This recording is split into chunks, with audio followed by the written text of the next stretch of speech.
Hello, my crafty friends. It's Marie from Marie's Vermont Creations, and it is day 13 of the Countdown to Christmas card series with Michele from Scrap Secrets. And our theme for today was packaging. So I decided to make a box that can hold A2 size cards. I got this off of May Made It. This top lid piece of cardstock is 6 by 5/8 and by 7 7/8, and that is scored at 1 inch on every side. And then the base of the box is 8.5 by 9 3/4, and that's scored at 2 inches on all 4 sides. So I did the scoring off screen, and I'm just going to burnish all of these score marks really well with my bone folder, just to give me, so the sides of the box stand up really well. And then once I get all of those burnished, I'm going to take my scissors and I'm going to cut straight up onto this score line up to that first one, and then I'm going to cut a little notch off of the square flap. I'm not going to do it off of the long rectangle, and then I'm going to repeat that on all 3 sides, the other 3 sides.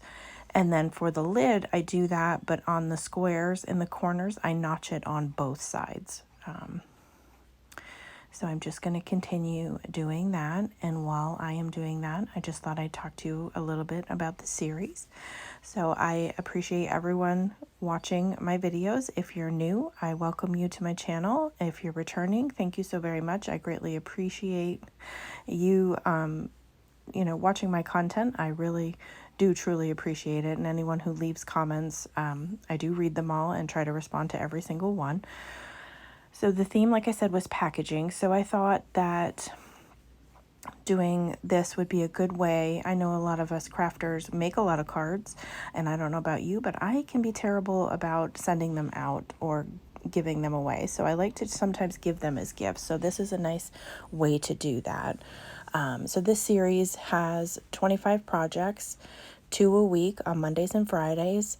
We put them up at 2 p.m. Eastern time. And it, like I said, it's different techniques, themes, and I am joining Michele from Scrap Secrets. For this, we're each doing the same theme or technique each time. And so I will link her channel down below so that you can check out what she made for packaging.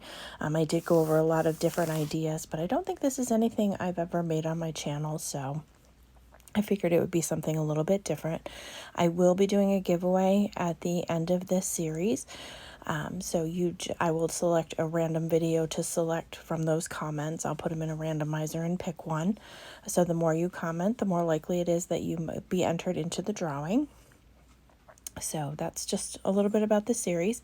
So now what I'm doing is just gluing the tabs and making them square so I can create the lid, and I'm going to just use my liquid glue and hold it for a little bit.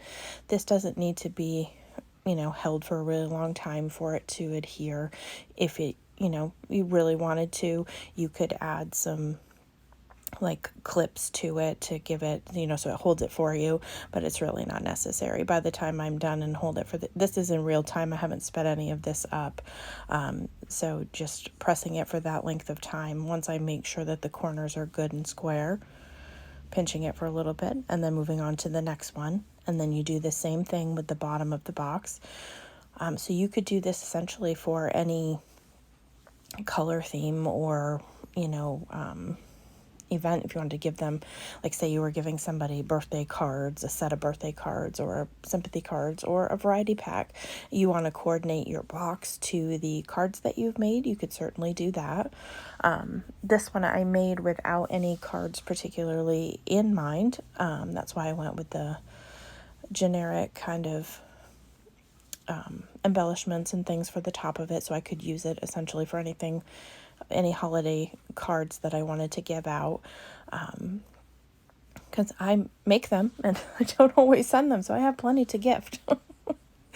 So I'm going to just finish putting this together, and then I will decorate the top of the box, which you could do, like I said, in any way. I have made a lid with the shaker element to it before. That was kind of fun.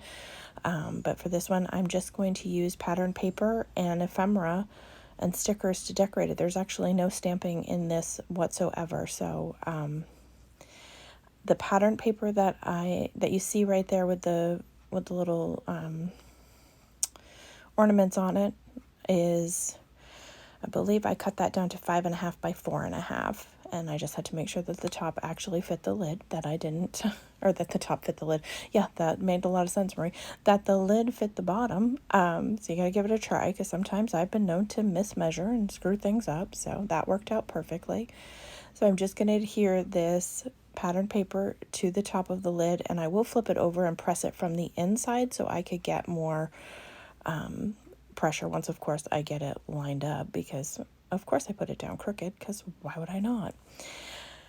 And that way, because if you try to press it from the top, you're more likely to squish your box top. So I'll show you in a second. I'm just going to flip it over and give it pressure all the way around to help that adhere. And then I have this cream colored piece of cardstock that is a lightweight that I'm going to adhere next.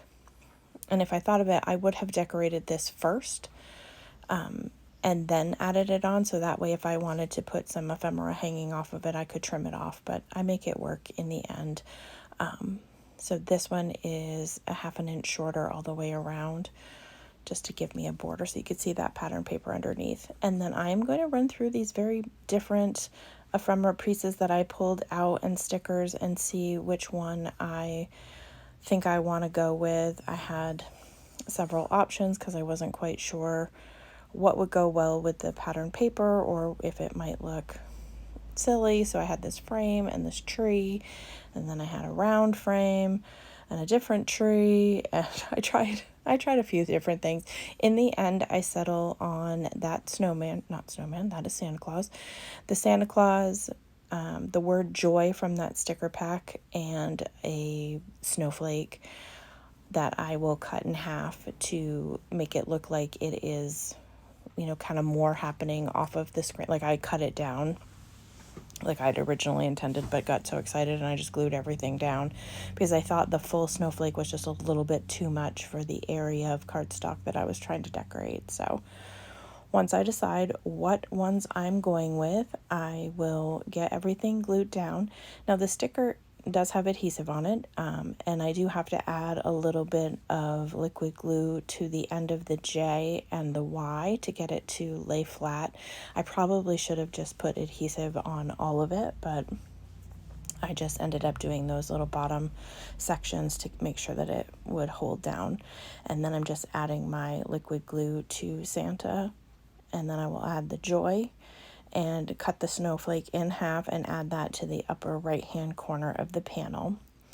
And then once I get it all decorated, I'm going to show you that you can fit quite a few cards in here with their envelope. I do card bases because that's all I didn't have any finished cards on my desk because I've been currently working on different like yarn projects, so I have that everywhere around the perimeter of my desk and not cards right at the moment, so I didn't have any to easily show fully decorated. But I think you could do some heavily embellished cards and at least fit 6 in here with no problem with their envelopes, but I would think you'd even be able to do more than that because I do manage to put quite a stack of card bases in here. And if you keep your cards simple with, not a lot of embellishment all over them, you could definitely fit quite a few, which would make a very nice gift for somebody. So again, I'm just turning over the box to give pressure to adhere those pieces that I've put down.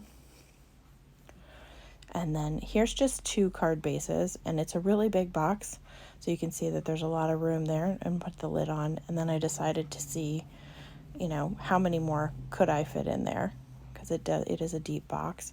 So then I will grab another stack, which I don't know why I took these out, but anyway, sometimes I do things that don't honestly make sense. But then this is a bigger pile of them. I'll pull them out and show you. That's quite a few. So that is my packaging project for this week. If you have any comments or questions, feel free to leave them for me down below. And as always, I hope that you have a great day.